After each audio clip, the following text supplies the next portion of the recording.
Did you know the death of one emperor was hidden for months using rotting fish to mask the smell? In 210 BCE, Emperor Qin Shi Huang died suddenly during his eastern tour of China. But Prime Minister Li Si and eunuch Zhao Gao had a problem. The emperor's chosen heir, Prince Fusu, was far away commanding armies on the frontier. So they made a shocking decision. They would hide the emperor's death completely. For months, they traveled back to the capital with the decomposing body hidden in a sealed cart. To mask the terrible smell, they loaded another cart with rotting fish. Anyone who asked was told the emperor was simply resting. During this time, they forged a fake imperial edict naming the weak Prince Huhai as heir instead. When they finally reached the capital, they revealed both the death and the false succession. The rightful heir Fusu was ordered to commit suicide, which he did out of loyalty. But their deception backfired spectacularly. The weak new emperor destroyed the dynasty within just 3 years. One lie changed the course of Chinese history forever.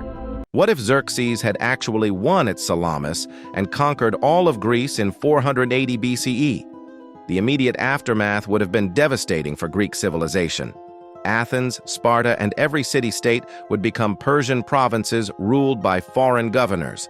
Democracy dies in its birthplace, replaced by absolute monarchy.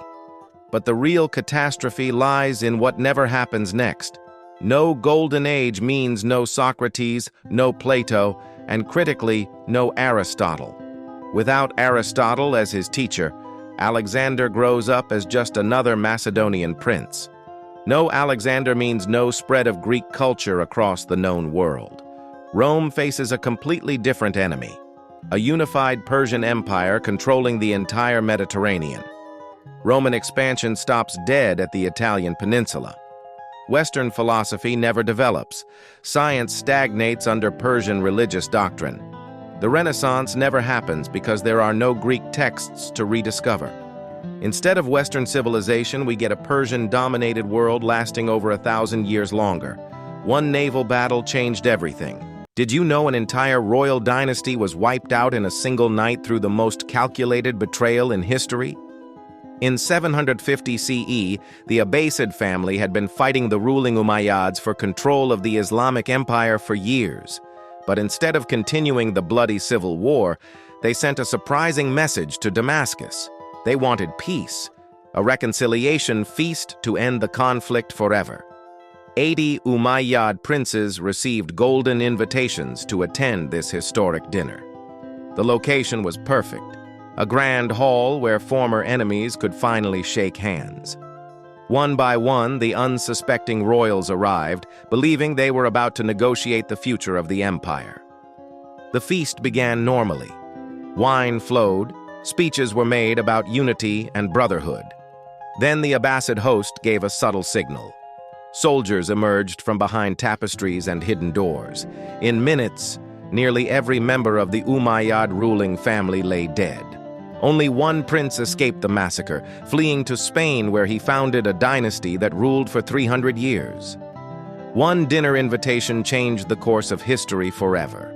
Did you know a single plague wiped out nearly half the Byzantine Empire and changed the course of world history?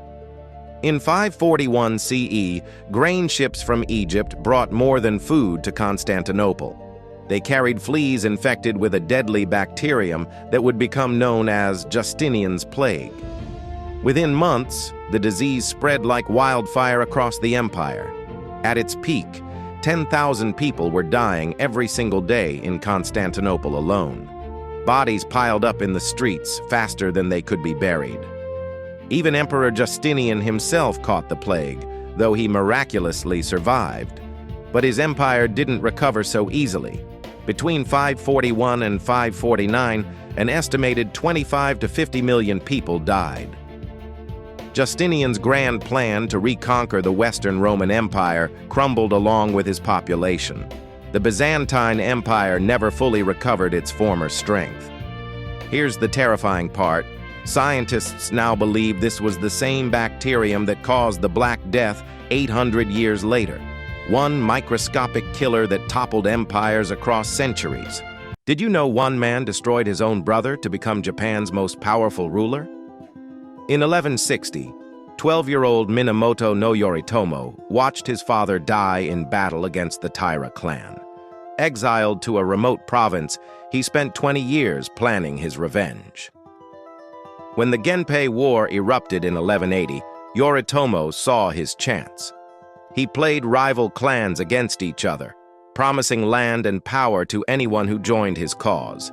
His brilliant younger brother Yoshitsune won battle after battle, crushing the Taira forces.